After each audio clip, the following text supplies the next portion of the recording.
Alam mo ba? Kamusta mga bata? Welcome sa unang episode ng Alam Mo Ba? Ready na ba kayong tuklasin ang speedtacular na mundo ng pinakamabilis na hayop sa buong mundo? Alam nyo ba kung anong hayop ito?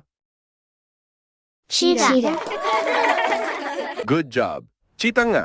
Pero ano nga ba ang sikreto ng mga cheetah? Tara at alamin natin. Ang mga cheetah ay kilala bilang pinakamabilis na hayop sa lupa. Kaya nilang tumakbo ng 97 hanggang 113 na kilometro bawat oras. Napakabilis, di ba? Ang cheetah ay kayang umabot sa bilis na ito sa loob lamang ng ilang segundo. Mas mabilis pa kaysa sa karamihan ng mga kotse. Paano nga ba nila nagagawa ito? Tingnan natin ang kanilang mga espesyal na katangian.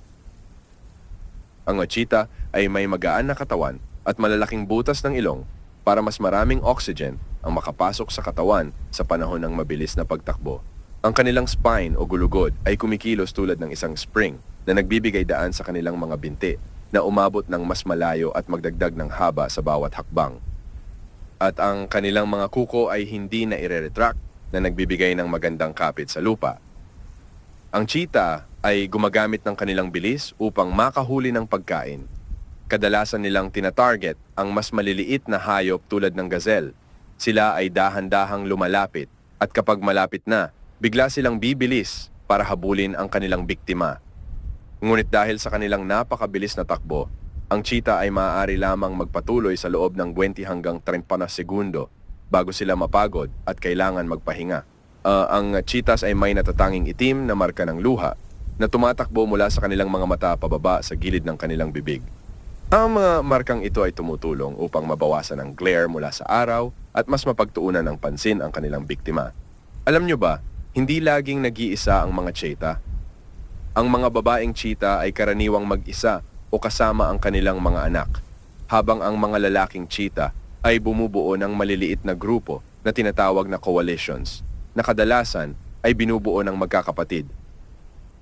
Saan nga ba nakatira ang mga cheetah? Matatagpuan sila sa iba't ibang bahagi ng Africa, tulad ng savanna, damuhan, at malawak na kapatagan. Meron ding maliit na populasyon ng cheetah sa Iran. Sa kasamaang palad, ang cheetah ay itinuturing na vulnerable ng International Union for Conservation of Nature, IUCN.